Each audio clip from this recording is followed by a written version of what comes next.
Assalamualaikum warahmatullahi wabarakatuh. Perkenalkan, nama saya Anissa Silviana Indriani dari Program Studi Pendidikan Sejarah Angkatan 2021 Universitas Mula Warman dengan NIM 2105 16 60 20.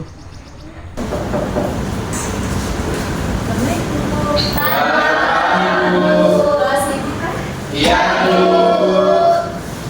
Maaf ya, agak telat Ibu. iya Bu. Tadi sudah berdoa dong? Sudah Ibu.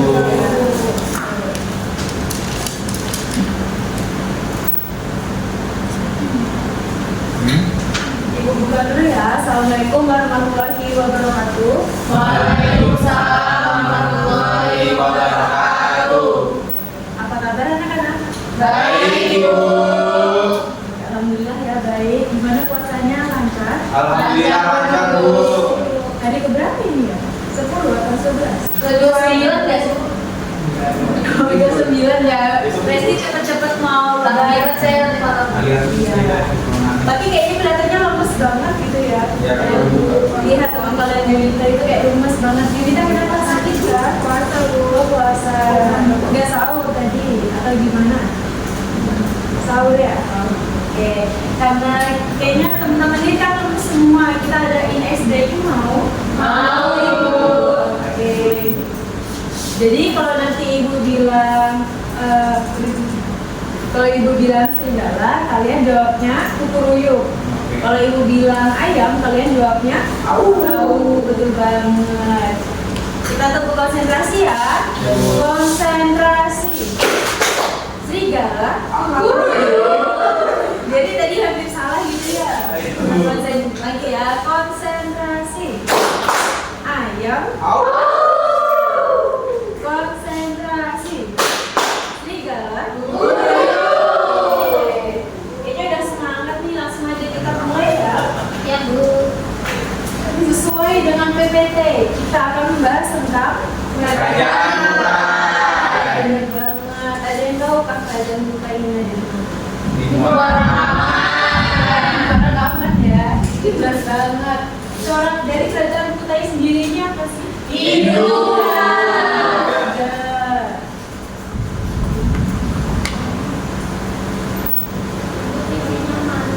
Oh iya. Bunda. Oh iya, maaf ya, Ibu salah tulis. Makasih ya tadi yang sudah koreksi. Buddha, ada yang pernah ke Kutai nggak? Pernah Bu. Nah, bisa diceritakan sedikit dari pengalamannya ke kerajaan Kutai?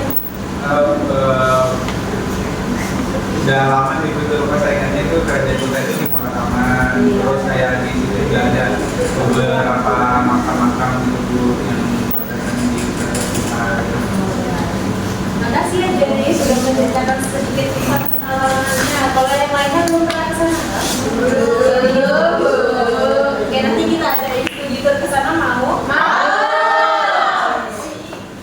Tujuan pembelajaran hari ini bisa dilihat yang pertama yaitu siswa mampu memahami tentang kerajaan Kutai. Jadi nanti kalian Ibu harap bisa memahami tentang kerajaan Kutai, baik dari awal dirinya hingga keruntuhannya. Kemudian yang kedua yaitu siswa mampu mengidentifikasi peninggalan kerajaan Kutai. Coba dong sebutkan satu aja peninggalan kerajaan Kutai yang paling diketahui. Angkat tangan, Dewi silakan. Prasasti Prasasti Bupa, benar banget ya.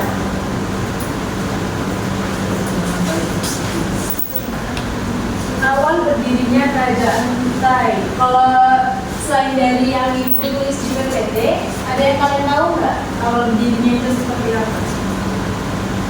Ada Bu? Iya ada sih. Sebenarnya agak mirip karena emang kayak gitu kan. Nah, kerajaan Kutai ini didirikan oleh Kedungga, di mana Kedungga ini tadinya bukan beragama Hindu, tapi karena agama Hindu datang, jadi kerajaan ini mendapatkan corak Hindu dari India, gitu. Ya benar banget, tepuk tangan dulu. Dikarenakan ya sesuai dengan pernyataan yang tadi bahwa kerajaan Kartadipura ini awalnya bukan sebuah kerajaan, di mana ini sebenarnya dipimpin oleh kepala suku yang disebut dengan Raja Kedua itu tadi. Kemudian seiring berjalannya waktu, agama Hindu ini masuk ke kerajaan Kutai yang menyebabkan anak dari Raja Kedungga yaitu Aswawarman membentuk sistem kerajaan Kutai tersebut. Oke, dari awal berdirinya, apakah kalian paham? Jadi kita lanjut ya. Letak geografis. Tadi jadi sudah menyebutkan bahwa kerajaan Kutai terletak di Muarakaman. Benar banget. Jadi Muarakaman ini berada di antara Sungai Mahakam. Seperti itu. Kita lihat petanya ya. Bisa diidentifikasi bahwa Muarakaman ini berada di antara hulu sungai. Hulu atau hilir ya? Hulu. Benar banget, di antara hulu sungai. Jadi sungai. Jadi Samaresti kenapa ya dia? Kenapa nggak di Samarinda aja? Samarinda kenapa? Ada yang bisa bantu jawab kenapa kerajaan Kutai tidak berada di Samarinda? Iya, jadi Jadi pada masa itu di Samarinda itu masih dijajah. Jadi orang-orang yang menyebarkan agama itu di tempat-tempat yang kayak dekat seperti itu. Tadi pertanyaannya Resti, kenapa kerajaan Kutai ini berada di Muarakaman gitu ya? Ya, karena awal mulanya itu menurut ibu ya, pandangan ibu, kenapa di Muarakaman? Karena di situ kerajaan utamanya gitu. Akhirnya kan nanti dia akan pindah ke Kutai Kartanegara seperti itu. Itu nanti kita akan bahas juga ya. Terima kasih untuk Resti pertanyaannya. Nah, kemudian kerajaan Kutai ini berada di Sungai Mahakam yang menyebabkan perdagangan ini sangat besar seperti itu. Nih, yang tadi ibu sebutkan ya, mata pencaharian mereka itu perdagangan, kemudian ada peternakan dan juga pertanian. Yang ingin ibu tanyakan kenapa peternakan ini menjadi sumber dari kerajaan Kutai yang besar seperti itu. Ada yang bisa jawab?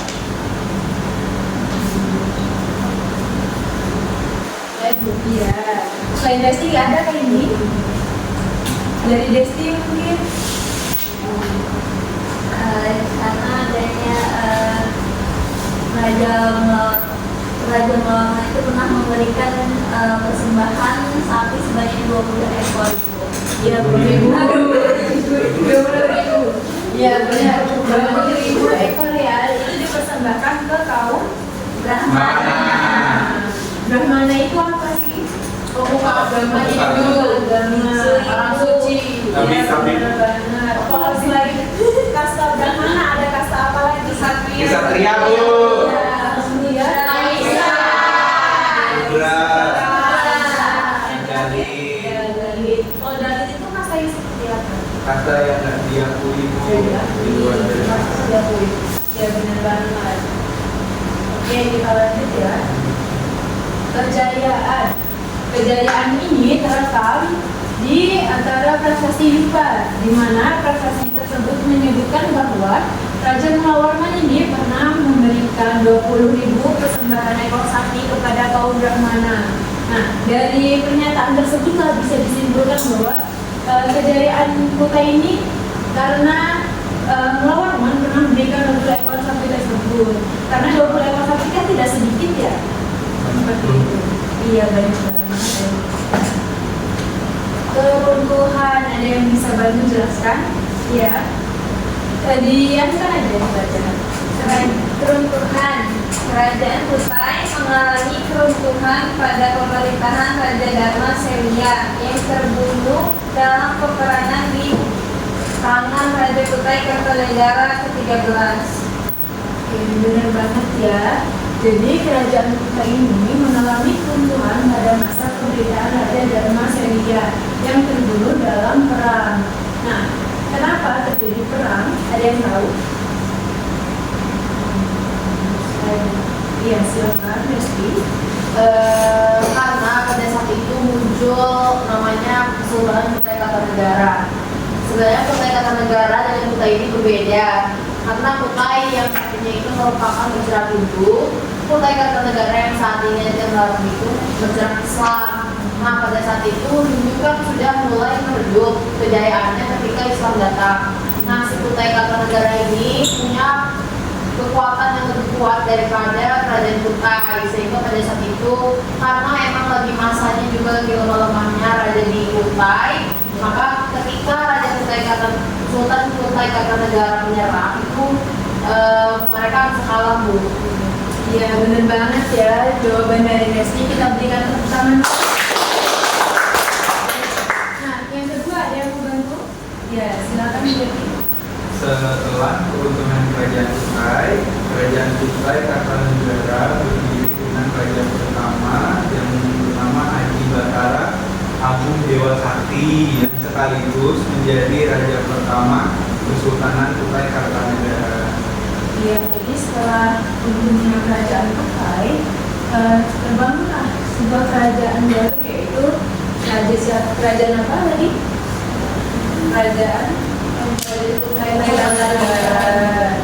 Nah, sehingga raja pertamanya yaitu Aji Batara Agung Dewa Sakti.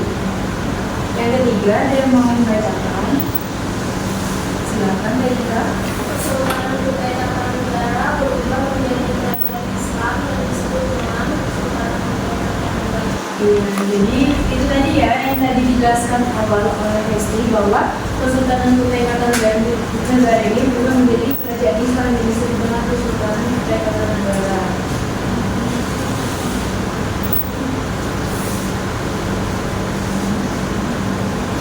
Oke, dari penjelasan Ibu tadi ada yang ingin ditanyakan? Baik, oke, jadi dulu. Resti itu. Jadi dulu. Resti atau jadi? Kan itu ada Kesultanan Kutai Kartanegara berubah menjadi kerajaan. Maaf ya, itu sebelumnya setelah Kesultanan tadi kerajaan Kutai Kartanegara. Kerajaan Kutai Kartanegara kan berubah menjadi kerajaan Islam. Kok bisa dia berubah jadi kerajaan Islam? Maka ada kayak Islam tuh karena agama Hindu jadi Oke, bagus banget ya pertanyaan dari Jerry. Nah, kenapa bisa Islam ini masuk ke kerajaan Kutai Kartanegara? Ada yang bisa bantu selain Resti? Tadi mungkin tidak tahu ya. Jadi kenapa Islam ini bisa masuk ke kerajaan Kutai? Karena dibawa oleh ulama, yaitu ulama siapa? Tunggal Karana dan juga satunya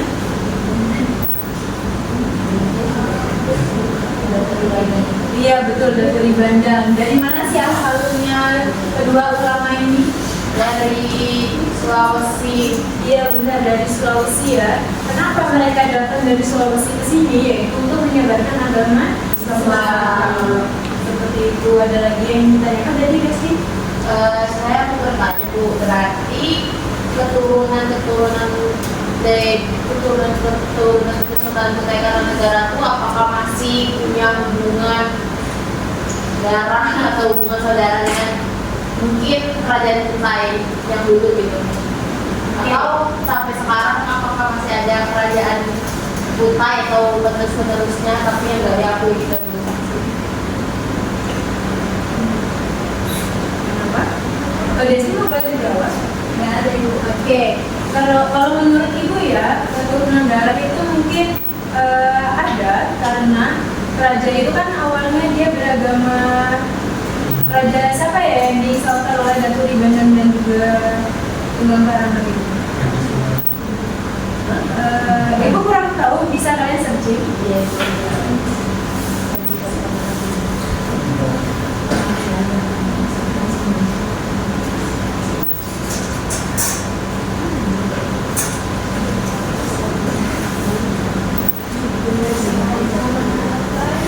Kenapa?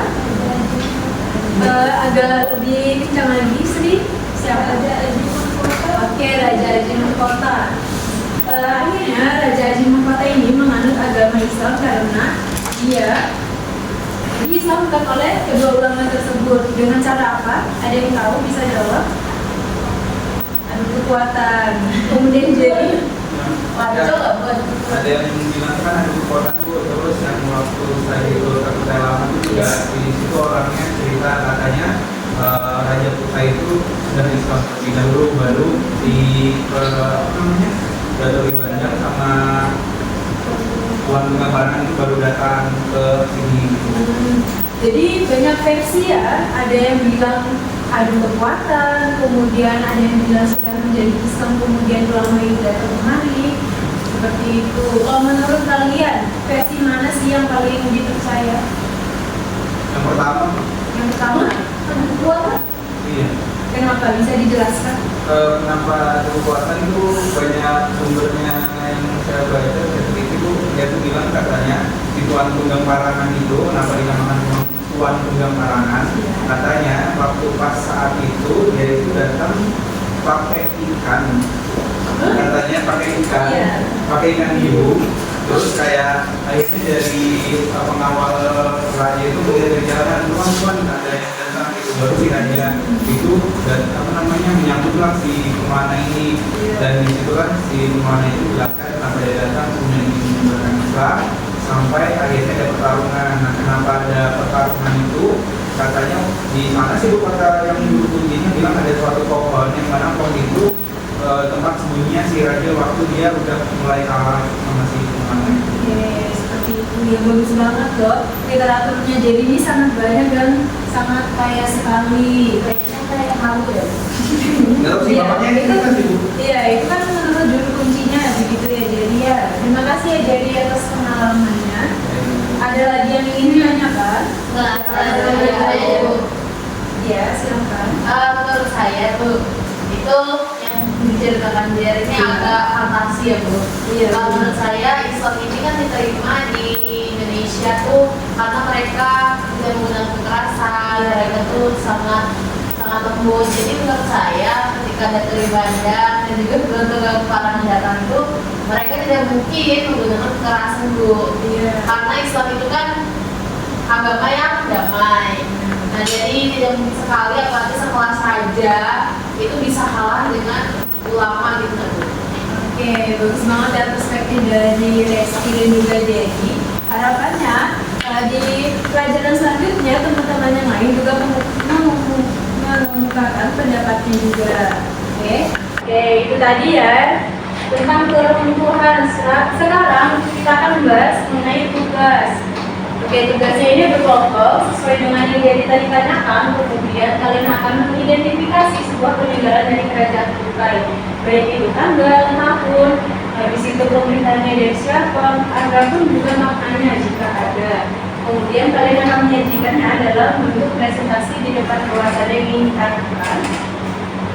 Tidak ada. Ibu langsung bagi kelompok kok. Kelompok ini yang bagikan kan? Ya bu, itu aja. Jadi baginya gini aja ya, sesuai dengan fungsinya. Iya bu. Oke.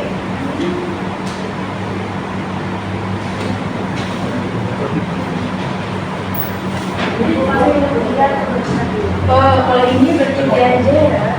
Tapi iya. Kalian baca dulu, dilihat dulu. Nanti kalau ada yang ingin ditanyakan pagi itu ya. Kalau mau ya, mau bertanya ibu. Yang dicari itu penemuan tanggal penemuannya, terus sama pembukaan yang cari punya benar banget sesuai dengan instruksi ya yang sudah dijelaskan. Jadi Desti apa lagi bilang?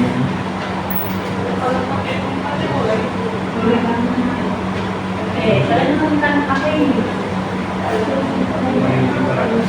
Jadi yang ditulis ya.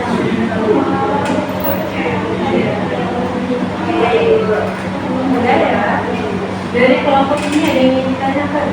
Ini apa bu? Ini kalau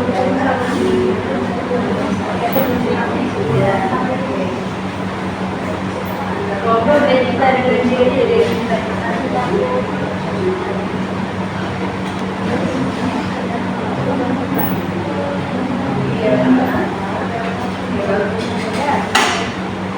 Kelompoknya dari Mas Sri dan juga Miki ada yang ditanyakan. Itu kalau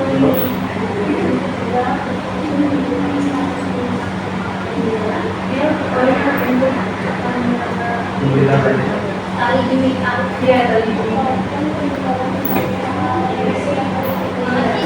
Sedang menurut saya. Jadi kalau ada yang ditanyakan lagi ibu ya.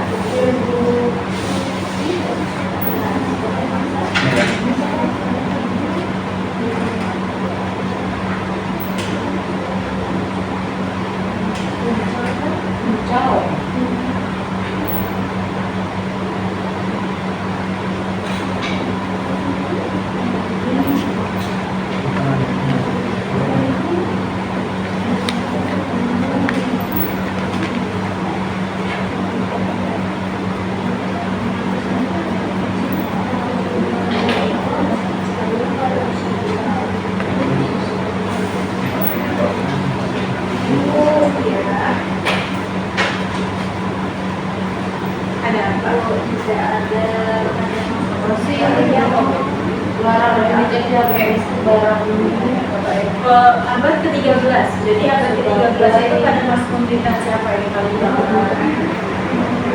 Ya, ada lagi. Beri boleh bantu temannya ya. Oh iya. Ada yang ditanyakan? Lihat dulu ya. Jadi kita juga sudah.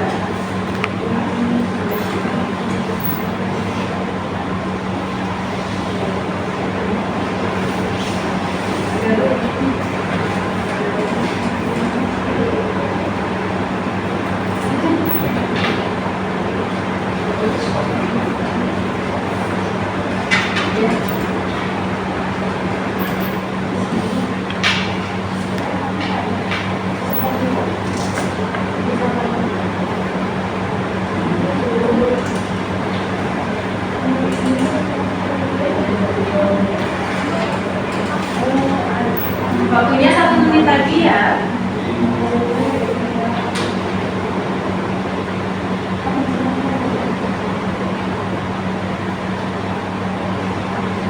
Kelompok siapa aja yang sudah? Kelompok Renita, Reski, Nadia. Yang belakang belum ya? Ada yang susah?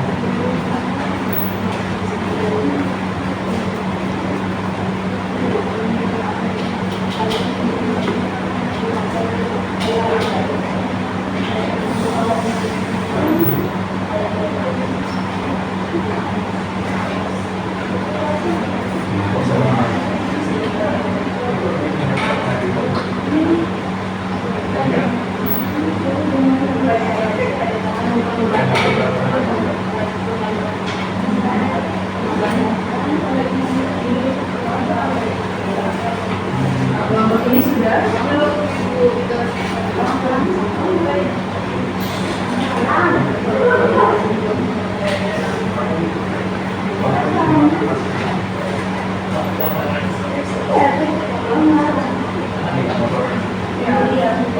Waktunya sudah habis ya. Oke, sesuai dengan instruksi tadi. Kalau sudah identifikasi kalian ngapain? presentasi. Jadi siapa yang mau presentasi untuk yang pertama? Ayo, Boleh berdua ya.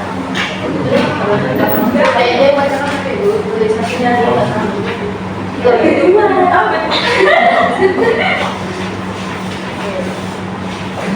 Oke, jadi saat di sini kami mendapat 2 gambar.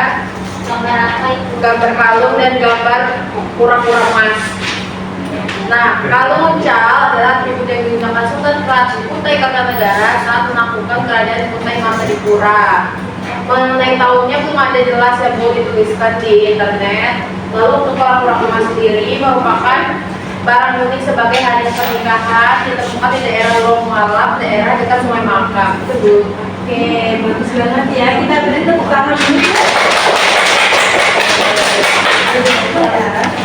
Selanjutnya siapa? Renita dengan Dewi. Yang lain dengarkan ya, biar Jadi saya katakan ini seperti di gambar, ada gambar IPA dan gambar kelompok, jadi bukan kelompok yang nah IPA itu dibuatnya tahun 350 sampai 400 Masehi. Kemudian isi dari prasasti IPA yaitu ada Sang Maharaja Kudungga yang amat mulia, mempunyai putra yang masyhur bernama Asmawarman. Kemudian selanjutnya ke Topong itu ditemukan tahun 1890. Kalau pemerintahannya tidak tahu ini pemerintahan siapa, tapi fungsinya sendiri untuk melindungi kepala saat pertempuran. Selain untuk melindungi kepala, berfungsi juga untuk menunjukkan status timbang. Nah, Topong ini dipakai oleh Haji Muhammad Sulaiman dari tahun 1849 sampai 1899. bagus banget ya penjelasan dari Jerry. Kita beri tepuk tangan. Tinggal 2 kelompok. Siapa yang mau maju duluan? Dan Mas, silakan dengan kelompoknya. 3 Iya. Jadi biar kelihatan gimana ya. Terima kasih. Jadi di sini tadi ada 2 gambar. Yang pertama ada gambar kalung bumi, yang kedua di sini ada gambar kalung cinta. Nah, kelam hukum itu bermakna sebagai pengambilan terhadap Rom dahulu memiliki kedudukan terhormat seperti raja, pangeran, atau keluarga raja. Kelam hukum ini ada pada pemerintahan Sultan Haji Muhammad Aliuddin tahun 1809 sampai 1910. Isinya peninggalan Kerajaan Kutai Kartanegara. Yang gambar kedua itu tali buta dipakai untuk upacara adat penghormatan Sultan baru terbuat dari 21 helai benang dari emas, perak, dan perunggu. Bisa dibuka. Oke, bagus banget ya penjelasan dari Yunita. Kita berikan apresiasi. Kelompok terakhir, silakan maju. Ini dapat sendiri. Ini gambarnya, yaitu ada kalung jiwa dan pedang Sultan Kutai.